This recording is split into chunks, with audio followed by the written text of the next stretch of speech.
GTA San Andreas managed to do something that very few video games succeed in. It created a soundtrack that felt like an actual character in the game itself. In my opinion, the radio stations in San Andreas are one of the main reasons the game feels so alive and immersive. Rockstar took the entire musical landscape of the early 90s and compressed it into multiple radio stations, each with its own personality and vibe. The result was something that felt like driving through actual California in 1992, assuming California wasn't full of gang wars and government conspiracies.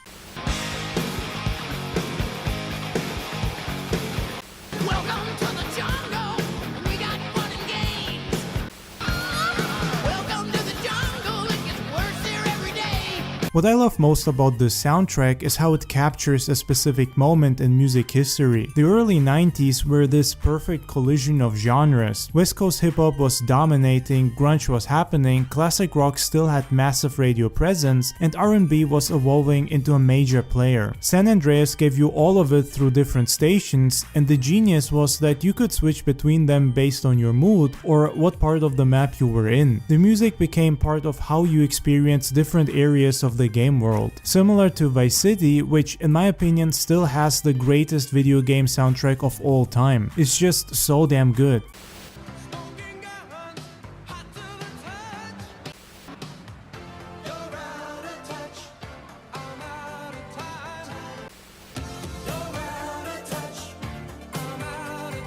The hip-hop stations are probably what most people remember. NWA, Ice Cube, Tupac, Cypress Hill, every song defined West Coast rap at its peak. The Chronic was still fresh, Straight Outta Compton was already legendary. Straight out of Compton, crazy motherfucker named Ice Cube, from the gang called niggas with attitudes. The police are gonna have to come and get me off your ass.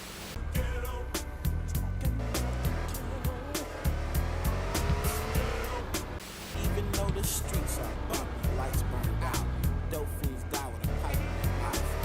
There's only one rule in the real world, and that's to take care of you, only you and yours. But what really makes the soundtrack special is the range. You could be listening to gangster rap 1 minute, then switch to classic rock, and suddenly you're on a completely different journey. Those stations with Freebird and Horse with No Name turned stealing a bike and riding into the desert into something wild and unforgettable. See, I've been through the desert on a horse with no name. It felt good to be out of the rain. If you get lost, come on to Green River.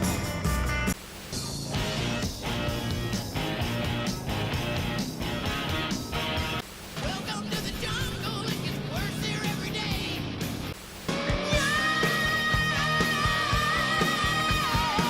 I'd spent hours just cruising with no destination, letting the music guide where I went. The country station was also a stroke of genius because it dominated when you were out in the rural areas. Suddenly, you're not in gang territory anymore, you're in redneck America, where the problems are different and the atmosphere shifts completely.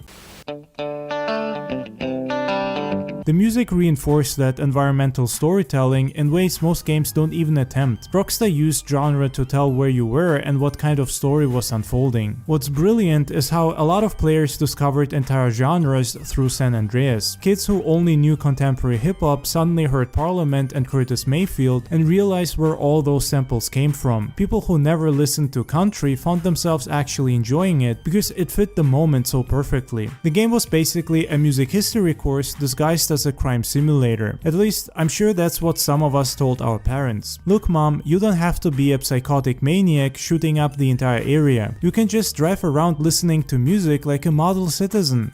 Oh shit, here we go again.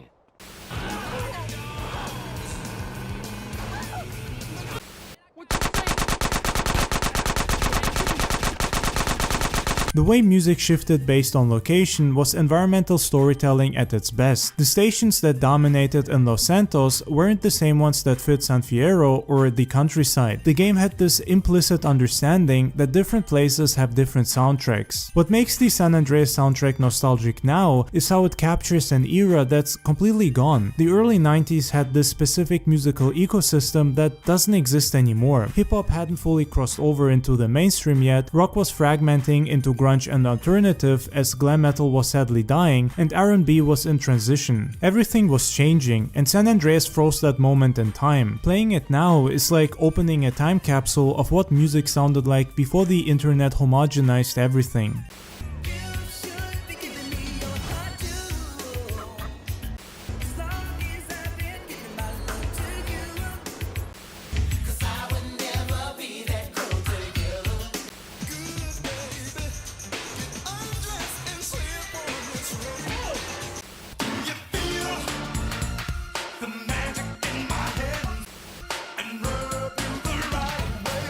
I spent more time in San Andreas just driving and listening to music than I did on some missions. The game gave you this massive map and perfect weather and dozens of vehicles and then said, here's the music that defined an entire decade, go explore. Sometimes I'd load up the game with no plan except to steal a lowrider and cruise with the radio on. I stand alone, don't need anyone, 'cause I'm raw, just seem to have fun.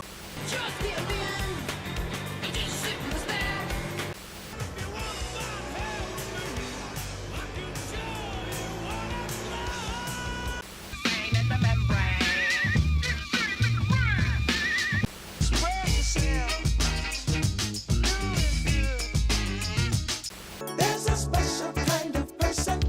Rockstar proved that music was a fundamental part of how players connected to the world. Every GTA since has tried to match what San Andreas accomplished, and while they've gotten close, there's something about that specific collection of early 90s music that still feels special. The only other game that, in my opinion, beats San Andreas soundtrack is Vice City, because that game is godlike and I will never stop glazing the shit out of it.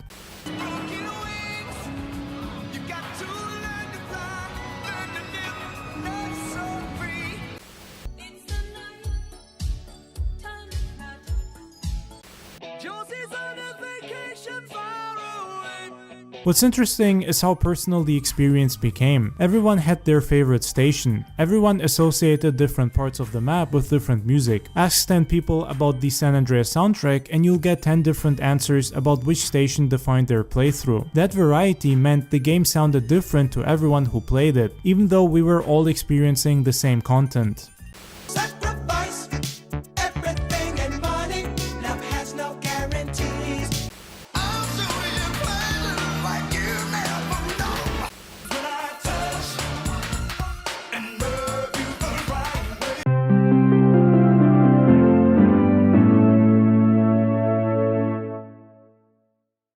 GTA Vice City managed to capture the essence of the 80s in a way that no other game has ever done before or since. It's a game that wears its influences on its sleeve, and goddamn does it look incredible doing so.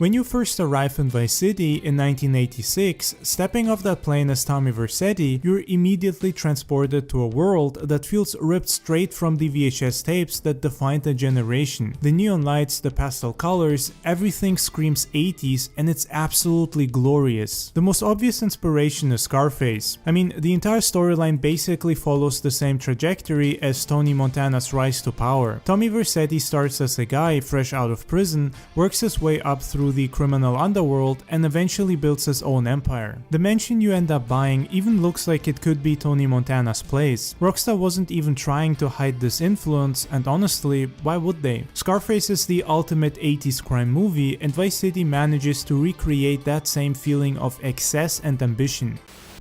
You're gonna find out who took our cocaine, and then we're gonna kill them.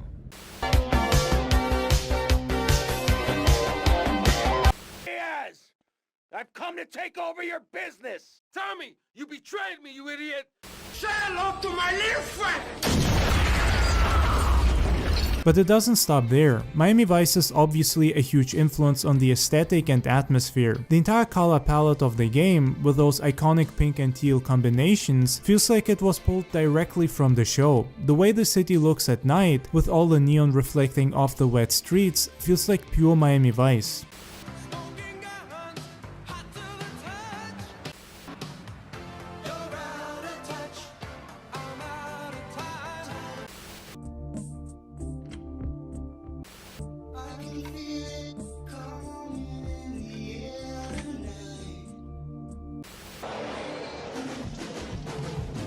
Miami Vice basically defined what the 80s looked like in pop culture, and Vice City captured that spirit and style perfectly. The show had this specific visual language with pastel suits, neon lights, the Art Deco architecture, and most importantly, an amazing modern soundtrack, at least modern at the time. The game even captures that specific Miami Vice blend of glamour and grit. One minute you're cruising down Ocean Drive past luxury hotels and beach babes, and the next you're in some seedy back alley making a drug deal.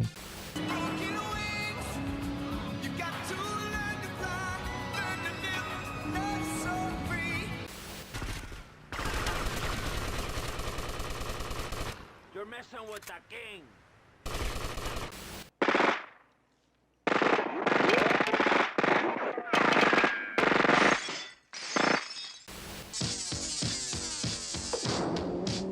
Put me in a situation, I'm going through soft commutation.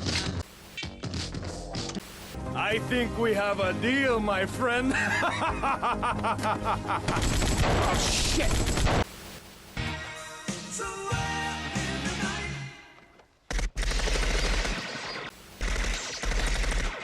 The game also borrows heavily from other 80s classics, and definitely vibes from movies like To Live and Die in LA. Vice City captures the entire vibe of being a criminal in the 80s, when everything felt bigger and more dangerous, but also strangely optimistic.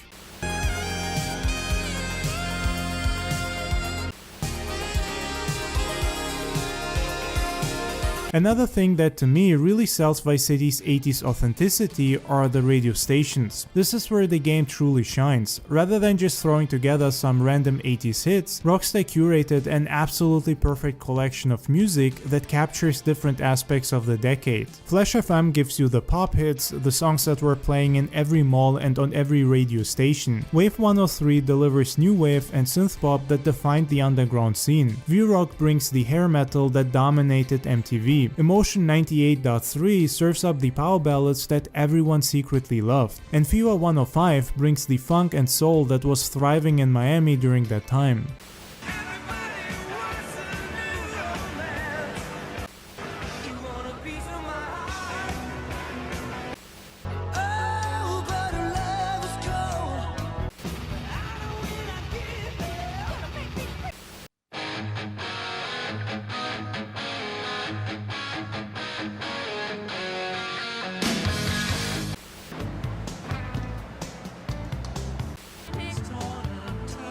The genius of it is that you can basically soundtrack your entire criminal rampage to whatever mood you're in. Want to feel like a badass while driving through downtown? Put on some Hall & Oates or Michael Jackson. Need something heavier while you're shooting up a gang hideout? V-Rock has got you covered with Motley Crue or Quiet Riot. It's insane how much these radio stations add to the immersion. You're not just playing a game set in the 80s, you're living in the 80s, and if you never grew up in that decade, you're also experiencing the phenomenon of fake nostalgia. Hi, I'm Mark Goodman, and you're watching MTV Music Television all day, all night, all video music.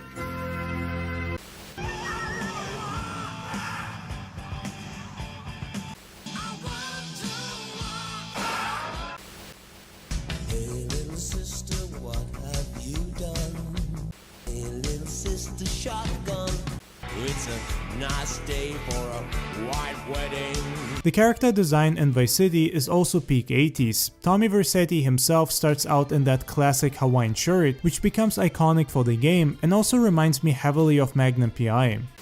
Sometimes everything goes exactly as planned. Vice City came out in 2002, and even back then it was already a nostalgia trip. But here's the thing, the 80s nostalgia that Vice City helped popularize is still going strong today. The game basically predicted that we'd all be obsessed with the decade for years to come. And back to pushing right and left, take a right, and left, and left, and left.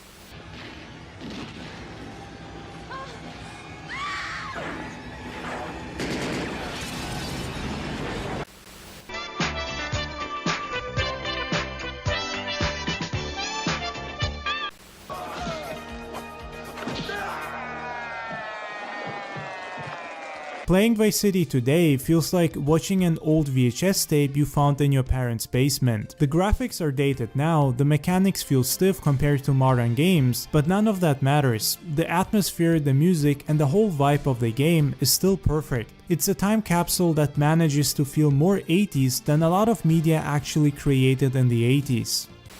That was my money, Tommy! My money!